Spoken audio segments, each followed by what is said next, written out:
going on, Jerome's? So tough times right now for the Minnesota Fighting Vikings, and it does seem like the 2025 season, it's lost, right? So 4-8, no playoffs.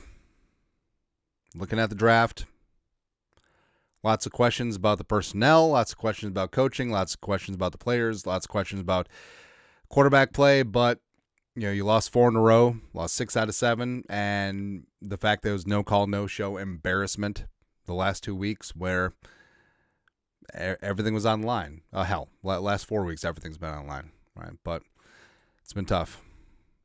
But situations like this where we talked about, it might be good that you just got smacked in the face, how quickly I was replaced. But, I mean, it'd be one thing if you're fighting the good fight and it's a lot of woulda, coulda, shouldas. Like, if all 8 of the Vikings' losses this season were like the Eagles game, you're 1 for 6 in the red zone, didn't have a good defensive plan. Well, you had to find a defensive plan. You shut down Saquon. You dared Jalen Hurts to beat you, and he beats you, right? If all the losses were like that, you're like, okay, we're really close, but there's just something fundamentally broken with the Vikings right now, and I'm not sure how you fix it.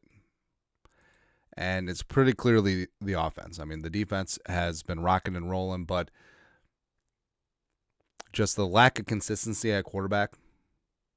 And McCarthy's had some great moments, also had some down moments, just consistently has not been there. And Bros show, it is what it is. And I don't blame him at all. But, getting into the truth, here are 10 truths about the 4-8 Minnesota Vikings. Number 1, all options are on the table, right? And also leads in number 2, Kevin McConnell is blame, right? Because, we thought about this too. The Vikings obviously went all in with J.J. McCarthy. And Kevin McConnell and Kwesi, it's a group dynamic there. They both signed off. They both went all in on J.J. McCarthy. So much so that it scared off any other viable veteran backup.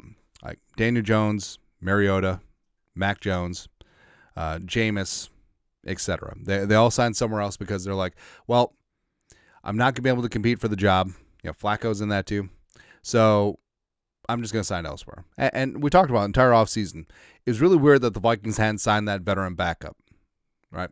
And rationalized it away. It's like, they see J.J. McCarthy every day, so everything must be good in the hood since they're betting their gerbs on him.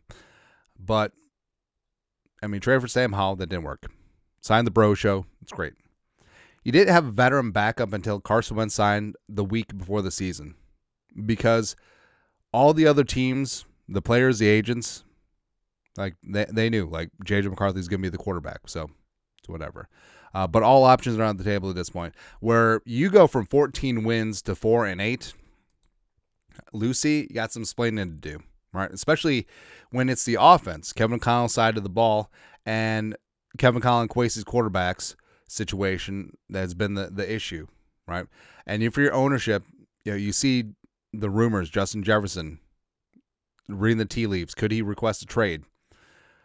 He's the face of your franchise. Like, if your ownership, all options need to be on the table because you were sold a bill of goods. You're coming off 14-win season, and now it's this, where everything is just completely and utterly in shambles. $344 million in salaries. If your ownership, you should be pissed. And yes, Kevin McConnell's had some great moments. 13 wins, 2022 his first season, 14 wins last year. But it is a what have you done for me lately league. And I don't think that they'll fire O'Connell. But, if they bottom out the rest of the way, it's possible. I think Kwesi, it's a little bit more dicey. Even though both got extensions, results are results. And also, you look at the Bears, the Patriots, the Jaguars, first-year head coaches, and they're finding very quick success, specifically offensively. Even though Vrabel's not an offensive guy, obviously, but Josh McDaniels working with Drake May. So the fact that the Vikings went from 14 wins, it took a massive step backwards, even though all they did was change the quarterback, had other improvements. What the hell is happening? And yes, all options should be on the table. Kevin McConnell certainly to blame for the offense. Number 3, it's not Brosmer's fault, right? And as we said, Max Brosmer was put in a basically unwinnable situation. Now, our expectations as Vikings fans are very low. It's like, hey, lead a drive that results in points. That was our line. And holy F, our expectations were low, but what the hell, man? Yeah, but Brosmer, reason why is a UDFA quarterback. Do I like him as a long-term project, as a potential long-term backup? Yes, absolutely. But first career start, the nerves were there against an elite defense in a loud environment, and Kevin McConnell's like, hey, you're just going to throw. And there's something about Kevin McConnell's offense where it's just broke. Like, even when Wentz was in there, it was really fits and starts. Even though, yes, Wentz was being a veteran, was able to throw the ball downfield. Jefferson, Addison were able to get theirs. But there's just something fundamentally messed up about the offense where McCarthy looked bad, Brosmer looked bad, Wentz looked bad at times. There's no consistency. There's no continuity. You don't trust him on third down and fourth and short. It's just, man. And also, red zone's been a mess as well all season. That's been an issue. And yes, offensive line has been in flux, but you got Jefferson, you got Addison, you got Hockenson, and you're still struggling to. Last 2 weeks, like Vikings fans, we celebrated when they got a damn first down. We shouldn't have to live like this. Number 4, McCarthy should start the rest of the way. So, it does sound like he's going to clear concussion protocol. O'Connell obviously wants him to have a full week of practice and go from there. Where at least McCarthy has shown sparks, right? And also, the rest of the way, O'Connell needs to just put all of the mechanics stuff aside. Put it aside. Let McCarthy play, and the rest of the way should be an assessment. Hey, can the kid be a baller? Right? How is he doing clutch time? Because we've seen that. I mean, the comeback against the Bears week 1, the game against the Lions, the last drive against the Bears got wiped out by special teams issues. But yeah, you've seen him play. Just let him play. Like everything else with mechanics and all that stuff can be worked later on. Just let him play. Dial up an offense where he gets rid of the damn ball, where he's not overthinking every single thing. Run the damn ball. Let the kid run as well. Ideally, he slides and protects himself. And just play with house money, because honestly, you have nothing to lose at this point. What's going to happen? Oh, he looks bad. We've seen that. Man. Next up, truth number 5. Jefferson will request a trade if the quarterback position isn't sutured up for 2026. All right. And yes, you entered this season on a wing and a prayer that J.J. McCarthy would keep the Ferrari on the road. Ferraris crashed, lit on fire, all that stuff. But I would not blame Jefferson at all. So McCarthy obviously going to be in the mix. Bro Show going to be in the mix.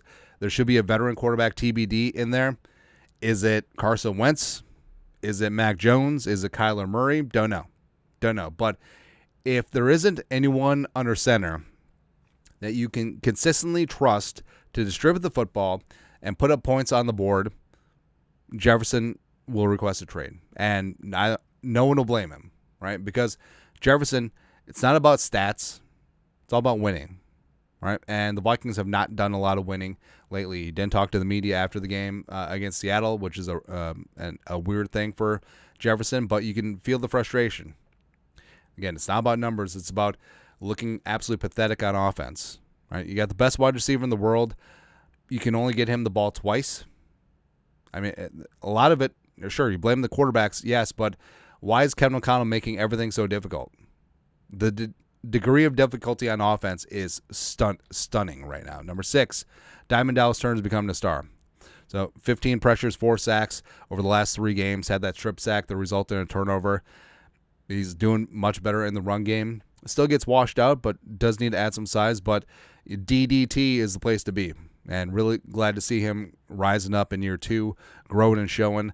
Also, I think the Vikings defense is the best when AVG and Grenard and Turner are all out there. I think that it does give you hope for the future. I mean, Turner's only 22. Same thing with J.J. McCarthy as well. So hopefully McCarthy will turn a corner, and the 2 Vikings first-round picks in 2024 will start being a little something. Number 7, hang on to Flores at all costs. Now, yes, Flores should and could be getting a head coaching job, but the way that this defense has turned things around, and frankly, it's the bright side of the ball this season for the Vikings. Yeah, they've had some down moments, sure, but the way that they played the last couple weeks, they've deserved to win, right? Where, you're holding the Bears to 19 points. Well, should be less than that. Should be 16, since that last field goal was a bit of a fluke. Chicago's offense is rolling right now, especially in the run game, as well as you look at, the Vikings defense took it to the Packers, took it to Seattle as well, and you may say, well, they gave up X amount of points. A lot of that is constantly being on the field, losing the field position battle. What do you expect? All right. And this defense has rarely had the privilege of playing tie game or with a lead. And the fact that they're still doing what they do, I mean, it's a testament to Flores, right? And honestly, do whatever you can, make him the highest paid coordinator. If he doesn't get a head coaching job, that's fine. Or the nuclear option. Do you trade O'Connell? Because honestly, I don't think we're there yet, but if they did look to trade O'Connell, you could probably get a first-round pick for him pretty easily. I still feel like the quarterback whisperer brand is out there, right? But just hang on to Flores, however you can do it. Number 8, Harrison Smith is. So I like that Harrison Smith made the touchdown-saving tackle and also had a pass broken up. Yeah, he had some nice moments Sunday, but Harrison Smith is clearly not the player that he was in 2017, but also he clearly isn't the player that he was like 2 years ago, right? I was trying to rack my brain and think of the splash Harrison Smith plays this year.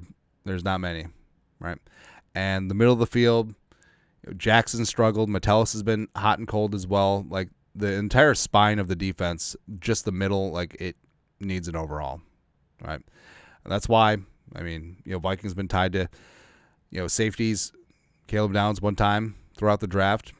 I think they may have to go that direction. Next up, number 9. Going to be a lot of changes on defense. Hell, there's going to be a lot of changes in this team in general. So, Addison could be traded. I think Hockenson is cut. I think Ryan Kelly is gone. I think Allen Hargrave, minus massive pay cuts or restructures, they're going to be gone. Harrison's probably retiring. Cornerback room needs to be beefed up. I don't know. Like there's going to be a lot of turnover, pun intended, on the defense, even though they've been playing pretty good. Number 10 can still get momentum. So yes, is the season lost? Sure, but it's similar to the 2022 Lions when they got some momentum going, right? Because they didn't make the playoffs, but they won a couple of games at the end, feeling really good about the future. Vikings certainly can do that as well. I mean, McCarthy comes out, have a couple of clean starts, he gets the ball, Jefferson gets fed. All of a sudden, those Jets trade rumors in the offseason, they get a little bit more quiet, certainly could be there, but also just getting some mojo going. I feel like this team has played so uptight that they could probably wouldn't even be able to pass a BB. And Kevin McConnell has to find a way to get the message back on brand, right? And, we love the Kevin McConnell, Ted Lasso culture when it works, but it hasn't been working. And has he lost the locker room? Sure. But getting some semblance of faith at the quarterback position, the last 5 games, that should be numero uno, right? And also the fact that, the Lions and the Packers are sort of flirting with playoff relevancy right now. They're chasing the Bears, but potentially knocking them down a peg or two, or maybe even out of the playoff picture altogether. I mean, that'd be kind of nice. Like, obviously, the Viking season, no playoffs, but there's still a lot of good work that you can take away from these last 5 games. Or this team and coaching staff could just roll over, get the tar kicked out of them, and there will be a lot of changes. Because as we said, all options are on the table, including the nuclear options. But I guess we'll see. Anyways, that's it. That's at TM. Truths about the allegedly 4-8, not great Minnesota Fighting Vikings. Let us know. Comment section. You guys are the best you know to do. Skol, production value.